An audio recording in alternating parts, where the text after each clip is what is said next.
응급 의료 체계가 무너진다고 하는 것은 좀 과도한 표현이시고요. 제일 문제가 그 의료 인력이 문제인데 전공의 이탈 부분이 제일 크긴 합니다. 정부 당국에선 연일 붕괴는 아니라고 말하면서 구조적인 문제를 제기하고 있지만요. 여론은 가라앉지 않고 있습니다. 이 기사도 많은 사람을 놀라게 했는데요. 한 여성이 순간 접착제를 안약으로 착각하고 눈에 넣은 겁니다. 구급대원들이 출동해서 20곳 넘게 전화를 했지만 받아주는 병원이 없었다고 합니다. 급히 치료를 하지 않으면 실명 위기에 처할 수도 있다는데요. 요즘 이렇게 위급하지만 생명에는 지장이 없는 경우에 병원을 찾는 게 더 어렵다고 합니다. 응급실의 기능이라고 한다면 응급한 환자를 치료하는 기능도 있지만요. 교통 정리, 즉 급한 환자들을 해당 과에 연결해주는 그런 역할도 하는데요. 정부는 이런 기능을 사실상 환자에게 맡긴 셈이 됐습니다. 본인이 이렇게 전화를 해서 알아볼 수 있는 상황이라고 하는 것 자체가 사실은 경증이라고 이해를 하시면 됩니다. 그래서 보통 이제 열이 많이 나거나 배가 갑자기 아프거나 이런 것들이 경증에 해당되는 거고, 어디가 찢어져서 피가 많이 난다 이런 것도 사실은 경증에 해당되는 거고요. 이 말을 두고 대한의사협회는 망언에 경악했다는 반응을 보였습니다. 정부와 의사, 서로에게 책임을 미루는 사이에 제때 치료받지 못하는 환자들이 늘어나고 있습니다. 네, 함께할 네 분 소개해드리겠습니다. 성치훈 더불어민주당 정책위 부의장, 김윤영 전 국민의힘 부대변인, 김보엽 조국혁신당 수석 대변인, 전성균 개혁신당 최고위원 나와주셨습니다. 안녕하세요. 안녕하십니까. 예, 지금 뺑뺑이 끝에 제때 치료를 받지 못하는 사례는 계속 알려지고 있고, 정부와 또 의사단체에서는 서로 탓이다라는 공방이 벌어지고 있습니다. 거기에 이제 정치권이 끼어 있는 것이죠. 정부에서는 의사들의 책임을 좀 크게 보는 것 같습니다. 한번 들어보겠습니다. 10,000명 가까운 전공의들이 환자들의 곁을 떠난 데에서 출발을 했다. 네, 근데 국민들의 불안은 결국 중증 환자와 난치병 환자를 떠나버린 전공의가 제일 먼저 저는 잘못한 행동을 총리님, 했다. 저는 그렇게 생각합니다. 제발.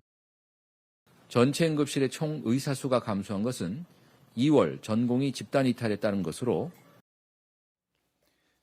네, 반면에 이재명 민주당 대표는 의료 대란이 의사 탓이라니, 그렇다면 민생 파탄은 국민 탓이고 경제 위기는 기업 탓이겠냐라고 되물었거든요. 성치현 의원님. 그러니까 정부의 책임이 더 크다고 봐야 된다라는 주장인 거죠. 당연하죠. 뭐 의사들의 책임도 저는 가볍진 않다고 생각합니다. 하지만 더 큰 권한이 있는 곳에 더 큰 책임이 있는 것이거든요. 그렇기 때문에 저는 윤석열 대통령이 그 집무실에 있는 명패부터 치우시라. 거기에 더 buck stops here. 모든 책임은 내가 진다라는 명패를 아주 자랑스럽게 두고 있지 않습니까? 예. 이렇게 책임 회피를 할 거면 그런 걸 왜 뒀는가라는 말씀을 드리고 싶고, 저는 윤석열 대통령이 박근혜 대통령의 모습을 좀 본받고 싶은 것 같아요. 그게 뭐냐? 2015년 메르스 사태가 그때 또 크게 있지 않았습니까? 그때도 사실 그렇게 혼란을 자초했던 거는 가장 큰 책임은 정부에게 있었는데, 그 당시 박근혜 대통령이 한 대형 병원을 찾아가서 대형 병원장에게 이런 말을 했습니다. 이 병원이 좀 잘 수용을 해줬으면 국민들이 이런 혼란을 겪지 않지 않았겠느냐. 그러면서 유체이탈식 화법을 보여줬었고, 그 병원장이 90도로 인사하면서 사과를 했었거든요. 네. 윤석열 대통령도 지금 그런 걸 원하는 것 같아요. 의사들이 돌아와서 자신들에게 사과하는 그런 모습을, 굽히는 모습을 보고 싶은 것 같은데, 얼마나 무책임한 모습입니까? 참 사실 저는 아까 말씀드린 것처럼 의사들의 뭐 행태도 비판받아야 되지만, 이렇게 무책임함으로 계속 일관하고 있는, 제가 아까 말씀드린 것처럼 주권자들이 이렇게 큰 권한을 줬다는 것은 그만큼 큰 책임감을 갖고 일하라는 겁니다. 국가에게 이 폭력에 대한 합법적 권한, 독점 권한을 준 것은 그만큼 이런 문제가 있을 때 이런 그 국민들의 목숨이 안전할 수 있도록 어떻게든 처리하라고 그런 권한을 부여한 것인데, 네. 이 상황에 와서조차도 의사들 탓이다, 전공의 탓이다. 저는 이 상황에서 노무현 대통령이 떠오르는데요. 퇴임하신 이후에 그런 말을 했었죠. 대통령을 해보니 모든 것이 자신의 탓 같았다. 비가 와도 내 탓 같았고 비가 오지 않아도 내 탓 같았다. 그런 것이 저는 국가 지도자의 자세인데, 윤석열 대통령, 윤석열 정부는 대체 어떤 자세로, 어떤 마인드로 국정 운영을 하고 있는지 다시 되묻지 않을 수 없습니다. 예. 자, 의사단체에서도 대통령실의 책임이 크다라고 주장을 하고 있습니다. 그러면서 여러 이제 공유들도 하고 있는데, 국민 여러분께라고 하면서 대통령은 비상진료 체계가 원활하게 가동되고 있다고 합니다. 그래서 이용과 관련된 문의는 대통령실로 연락하기 바랍니다. 이런 풍자 섞인 공지까지 하고 있는 상황입니다. 자, 김인영 의원님. 그런데 대통령이 지난 국정 브리핑을 보면 의사단체에서도 아예 협상 자체를 응하지 않고 있는 모습이 있는 것 같아요. 지금 국민의힘에서는 어떤 얘기가 나오고 있습니까? 일단 의사분들이 착각하시고 있는 게 하나 있습니다. 지금 국민들이나 정치권에서도 의료 개혁에 대한 필요성에선 다 공감을 하고 있습니다. 이 개혁의 필요성을 공감하는데 이 과정이 길어지면서 피로도에 따른 그리고 그 피로도에서 발생하는 문제로 인해서 국민들이 불편을 겪고 있어서 정부가 질타받고 있는 것이지 네. 의료개혁 본질에 대해서는 아무도 부정하지 않고 있습니다. 아까 윤석열 정부가 무책임하다고 얘기하시는데 저는 무책임한 것은 윤석열 정부가 아니라 24년 동안 의료개혁에 손도 대지 못한 정치권 모두가 있다고 생각합니다. 24년 동안 왜 안 했겠습니까? 어렵고 힘들어서 안 한 거 아닙니까? 네. 이렇게 의료개혁 했으면 반드시 반발 있는 거 다 아니까 피했었고 문재인 정부에서도 그래서 400명 증원 계획 세웠다가 결국 실패했는 거 아닙니까? 그리고 민주당이 총선 과정에서 의대 증원에 대한 질문이 나왔을 때 총선 이후에 하겠다는 말을 했었습니다. 그 일종의 회피 아닙니까? 저는 그게 더 무책임하다고 생각합니다. 물론 지금 상황이 심각하고 어려운 건 맞습니다. 그래서 정부도 최선을 다해서 노력을 하고 있는 거고요. 부족하지만 국민의힘에서도 나름 지금 비공개로 의협 관계자들을 만나고 있는 상황이다. 이렇게 말씀드리겠습니다. 그러면 정부 여당에서는 지지율이 좀 떨어지더라도 그렇더라도 어려운 개혁 과제를 계속 수행하는 게 맞다라는 판단이신 거네요. 이 문제를 지금 24년 동안 외면해서 이 청구서가 지금 빚덩이처럼 커진 겁니다. 지금 또 외면하면 그 다음에는 더 큰 청구서를 맞이하게 된다는 거죠. 예. 더 이상 외면해서는 오히려 외면하면 외면할수록 이 빚은 더 커지고 감당해야 될 국민이 감당하고 다음 정부가 감당해야 될 몫이 더 크기 때문에 윤석열 정부는 저는 이걸 책임지고 저는 했다고 생각을 합니다. 그렇군요. 자, 이런 와중에 여러 이제 사례들이 새롭게 알려졌습니다. 앞서 이제 순간 접착제를 안약인 줄 알고 오인해서 투약한 여성의 경우에는 20차례 이상 진료 거부를 당하고 실명 위기에 있다는 안타까운 소식이 전해졌고요. 그리고 3살 남아는 10차례 이상 진료가 거부되고 결국 4시간 뒤에 120km 먼 병원으로 가서야 진료를 받을 수가 있었다고 합니다. 60대 남성은 노동자인데요. 추락 사고가 있었고 9차례 이상 진료를 거부당한 끝에 사망했다는 언론의 보도도 지금 나와 있는 상황입니다. 자, 그래서 이게 남녀노소를 다 떠나서 누구나 겪을 수 있는 문제 아닌가, 나도 해당되는 거 아닌가라는 두려움은 계속 커지고 있는 것 같아요. 예, 저를 포함해서 여기 계신 누구에게라도 닥칠 수 있는 일입니다. 특히 추석 연휴가 임박하지 않았습니까? 추석 연휴 때는 응급실 이용률이 약 2배 정도 늘어납니다. 교통사고도 많고 불을 많이 다루기도 하잖아요. 그런데 정부는 이제 죽을 병 아니면 응급실 오지 말라고 하지 않습니까? 그러면서 응급실 이용 비용을 대폭 올렸습니다. 네. 죽을 병인지 아닌지 누가 어떻게 판단합니까? 우리가 어떻게 합니까? 그래서 어르신이나 아이들이 아프면 일단 급하게 업고 맨발로라도 뛰어가는 곳이 응급실입니다. 근데 정부 인사 어떤 자는 응급실 이용으로 효도할 생각하지 말라 이런 표현까지 했는데 그 사람은 그동안 그렇게 살아왔나 봅니다. 정부가 무능하니까 이제 각자 도생을 해야 됩니다. 코로나19 때 보면 마스크 대란 터졌을 때 시민들이 자발적으로 앱을 만들어서 공유하고 그렇게 이겨나가지 않았습니까? 네. 병원, 약국 정보, 추석 연휴 때 이용할 수 있는 것 어디다 이런 앱이 만들어질 것 같습니다. 정부 윤석열 대통령은 비상의료체계 원활하다, 정부를 믿어라 이렇게 얘기를 하지만 우리 국민들은 무정부 상태라고 생각을 하고 어떻게든 살아남아야 한다 이렇게 생각하고요. 한때 눈 떠보니 선진국이었는데 지금 우리가 처한 현실이 이렇습니다. 서글픕니다. 앞에 문재인 정부 얘기를 해서 짧게 언급을 하자면 문재인 정부 당시에는 400명, 500명 점진적으로 이렇게 몇 해에 걸쳐서 의사를 늘려가기로 했었는데 네. 코로나19 사태가 터지면서 코로나가 진정될 때까지 중단한다라고 협의를 했던 기억이 납니다. 그리고 우리가 코로나를 이겨나간 방식에 대해서 전 세계가 칭찬을 했었죠. 그랬던 나라가 지금 이 모양 이 꼴이 된 겁니다. 그렇군요. 자, 정부의 입장을 한번 보겠습니다. 응급 환자가 일단 줄어들고 있다라는 추세적인 분석을 내놓고 있고요. 정부의 비상 진료는 큰 틀에서는 문제가 없다라는 입장을 견지하고 있습니다. 한번 들어보겠습니다. 현재 응급 환자는 점차 감소 추세에 있습니다. 응급실에 내원하는 전체 환자와 경증 환자의 방문이 감소하고 있으나 계속해서 주의를 기울일 필요가 있습니다. 네, 응급 환자의 방문이 감소하는 추세이긴 하나 계속해서 주의를 기울여서 봐야 된다라는 보건복지부 2차관 얘기가 있었죠. 근데 이게 응급 상황이라는 게 어떤 추세로 분석할 수 있는 것이냐도 좀 의구심이 들어요. 왜냐하면 어떤 추세에 따라서 사람들의 건강 상태가 나타나는 건 아니잖아요. 그런데 뭐 어쨌든 정부에서는 감소세에 있다고 하니까 어떻게 파악하고 있습니까? 개혁신당에서는? 그러니까 정말 화가 납니다. 화가 나는 이유가 뭐냐면 윤석열 대통령께서 대한민국에 사시는 것이 아니고 용산 나라에 사시는 것 같습니다. 뭐냐면 지금 아마 기사도 많이 났지만은 제 주변에도 아이가 새벽에 다쳐서 응급실을 계속 빙빙 돌다가 결국은 하루 연차를 내고 느즈마키 병원에 들어갔거든요.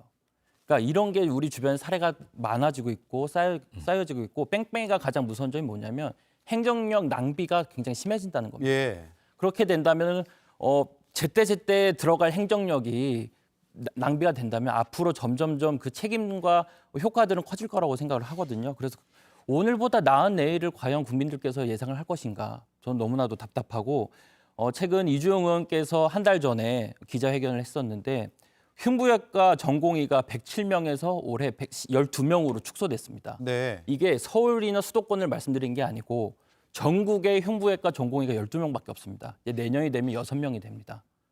우리나라의 흉부외과 전공의뿐만 아니고 의사가 없어질 수도 있습니다. 이런 현실에서 윤석열 대통령께서 우리가 의료개혁 꼭 하고 싶었는데 과정이 너무 폭력적이었다. 다시 좀 진행하고 싶다. 이런 식으로 사과하고 잘못을 시인했으면 좋겠습니다. 네. 근데 이제 개혁신당도 하여튼 가는 방향, 그러니까 증언이 필요하다는 것은 동의하시는 입장이잖아요. 그러니까 그 의사분들하고 많이 말해보고 또 우리 이주영 의원께서 의사 출신이기 때문에 말을 해보면 사실 증언보다 의료 패키지 전체가 문제라고 얘기를 하시거든요. 예. 그러면은 결국 그 의사분들하고 논의 끝에 앞으로 나가야 되는데 그런 논의조차 하지 않고 그냥 2,000명 딱 찍고 나는 이제 저 거대한 기득권과 싸우겠어라고 말씀만 하신 윤석열 대통령하고는 협의가 되게 어렵다고 보고 있습니다. 예. 김인영 의원님, 어쨌든 정부는 지금 위기 상황인 것은 분명하기 때문에 붕괴까지는 아니다라고 하지만 이 위기 상황을 어쨌든 극복하기 위해서 여러 방안들을 내놓고 있잖아요. 군의관도 오늘부터 투입이 됐고요. 그럼 뭐 군의관 투입이 본질적인 해법은 안 되겠지만 의료개혁의 주체인 정부로서는 의료개혁도 하면서 동시에 의료를 정상화도 시켜야 되지 않습니까? 그렇기 때문에 일단 임시 방편으로라도 군의관을 투입했는 상황입니다. 근데 정부는 의료개혁의 주체이기 때문에 의협과 협상하는 과정에서 지금 현재 강대강 대치 상황이지 않습니까? 네. 그래서 국민의힘 입장에서는 국민의힘의 역할이 있는 겁니다. 저희가 지금 한동훈 대표와 지도부가 비공개적으로 의료개혁과 계속 접촉을 하는 이유가 이런 강대강 대화의 협상의 물꼬를 좀 터주기 위해서 지금 계속 노력을 하고 있는 상황입니다. 물론 지금 국민들께서 너무 많은 고통과 힘든 상황을 겪고 있는 것은 저도 충분히 알고 매우 안타까운 사실은 맞습니다. 근데 네. 그렇다고 해서 이걸 지금 멈추면 더 큰 혼란이 일어날 수도 있는 거고요. 정부는 계속해서 지속적으로 이런 의료 체계 붕괴에 대해서 막기 위해서 최대한 노력을 많이 하고 있고 국민의힘 또 거기에 발 맞추고 있다 이렇게 말씀드리겠습니다. 그렇군요. 국민의힘에서는 물밑 협상 혹은 설득 과정도 지금 하고 있다라는 입장이네요. 자, 이런 가운데 통계가 하나 오늘 나왔는데 월별 일평균 이용병원 선정 건수입니다. 이게 소방청에서 나온 자료고요. 환자의 이제 중증도를 파악을 하고 어떤 병원으로 이송을 할지를 결정하는 구급상황관리센터에서 이 이송 병원 선정 건수가 2배 이상 늘었다라는 겁니다. 그러니까 그러니까 응급실의 이 뺑뺑이 사태가 상당히 영향을 미쳤다라고 해서 그 2배 이상이 늘어난 수치가 이렇게 지난해 대비해서 나오고 있는데 이 데이터를 보셨죠? 어떤 게 핵심이라고 보세요? 결국 늘어나고 있다는 겁니다. 지금 응급 의료 시스템이 붕괴되고 있는 것이고 다행인 건 뭐 사망 사건이 그렇게 많이 증가하지 않고 있는 것은 그나마 남아 있는 이 응급 의료 의사들이 뭐 이런 속된 표현으로 갈아넣고 있기 때문에 네. 겨우겨우 버티고 있다는 것이거든요. 윤석열 대통령께서는 붕괴되지 않았다고 하는데 대체 붕괴의 기준이 뭡니까? 10명이 더 죽으면 붕괴입니까? 100명, 1000명이 더 죽으면 붕괴입니까? 저는 단 한 명의 국민이라도 살릴 수 있는 국민을 살리지 못하고 응급실 뺑뺑이를 돌다가 죽게 되면 그거 자체가 붕괴라고 보는 거거든요. 그리고 그 위험성이 증가한다는 것 자체가 붕괴거든요. 근데 지금 저 데이터도 있지만 지금 그 얼마 전에 이재명 대표가 응급실 뺑뺑이로 인해서 사망자가 늘어나고 있다라고 했더니 대통령실에서 그런 데이터는 없다라고 바로 반박하지 않았습니까? 예. 근데 제2송 건수는 늘어나고 있거든요. 확실하게. 지금 우리가 보는 것처럼. 그러니까 제2송 건수가 늘어나고 있다고 하는 것과 그 제2송의 사유 중 가장 높은 게 전문의 부재거든요. 그러면은 결국 그 사망할 수 있는 가능성이 증가하고 있는 겁니다. 지금의 정부는 사망자만 안 나오면 괜찮다는 마인드거든요. 그러니까 사망자가 나올 때까지는 이렇게 버티겠다는 말이기도 합니다. 이게 엄청 공포스러운 겁니다. 저는 의대 정원에 대해서는 민주당도 그렇고 다들 동의합니다. 근데 국가 정책을 추진할 때 아무리 그걸 선의를 갖고 있는 정책이라 하더라도 추진하는 과정 속에서 국민의 안전권이 위협받는 상황, 그 경고등이 커지면 그걸 인지를 하고 어떻게든 그걸 해결하기 위한 노력을 해야 되는 거거든요. 근데 지금 대통령은 그 경고등을 무시하고 그냥 이것은 개혁을 위한 진통일 뿐이다. 이렇게 치부해버리고 그 경고등을 무시하고 있어요. 그 대가로 지금 국민들이 생명을 위협받고 공포에 떨고 있는 것이거든요. 예. 그렇기 때문에 대통령께서 이거를 빨리 인식을 바꾸지 않는 한 국민들의 불안감은 더 커질 수밖에 없다. 그것이 추석 때 응급환자, 응급실을 찾는 사람들이 2배 이상 늘어나는 추석 때 이거 폭발할 가능성이 있기 때문에 군의관을 투입한다고 해결된 문제는 아니라는 말씀 드리고 싶습니다. 그렇군요. 이재명 대표가 오늘 고대 안암병원 방문을 했거든요. 현장 살피고 나서 이렇게 브리핑을 했습니다. 들어보겠습니다. 한숨 소리가 좀 서로 많았다는 말씀드립니다. 우리가 일반적으로 생각하는 것 이상으로 심각한 붕괴 상황에 처할 수도 있겠다는 생각이 다시 한번 들었습니다. 여야 협의기구를 만들자, 논의기구를 만들자는 점에 대해서는 우리 한동훈 대표도 저도 공감했던 부분입니다. 이번 추석 응급 대란, 예상되는 응급 대란에 대해서 실효적인 대안을 과연 만들어낼 수 있을지는 그렇게 낙관적이지는 않습니다. 네, 김부엽 의원님. 예. 일단 이제 어쨌든 해결을 빨리 해야 되는데 국회 차원에서 여러 노력들이 이제 앞으로 있을 것으로 생각이 되고 조국 혁신당에서도 어떻게 할지 그 계획도 궁금한데요. 국회 차원에서 어떤 노력들 예상하고 계세요? 조국 혁신당도 병원 방문을 검토를 했었습니다. 예. 윤석열 대통령이 병원 한번 가보세요 그랬을 때 바로 현장을 가보려고 했는데 우리 의사 출신인 김선민 최고위원이 지금 병원 응급실 재난 현장이다. 우리가 가면 더 번거로울 수 있다. 인력도 부족한데 괜히 가서 더 번거롭게 만들지 말자라고 했고요. 조국 혁신당은 어제 김선민 최고위원 포함해서 국회의원 일동이 기자회견을 하면서 지금은 국회가 나서야 될 때다. 여야, 정, 그리고 의료 서비스를 받아야 하는 국민들의 목소리까지 포함해서 숙의기구를 만들자. 네. 단순히 의사 증원 문제를 포함해서 의료개혁 전반에 대해서 모두가 다 같이 머리를 맞대보자. 국회의장께서 이 문제에 나서달라라고 제안을 했거든요. 다행히 여야 최근에 회담을 한 이재명, 한동훈 대표 두 분도 비슷한 생각을 가진 것 같으니 네. 이 기회에 국회에서 의료개혁 대책기구, 숙의기구가 만들어졌으면 좋겠습니다. 네, 그렇군요. 자, 김인영 의원님. 지금 여, 야, 의, 정.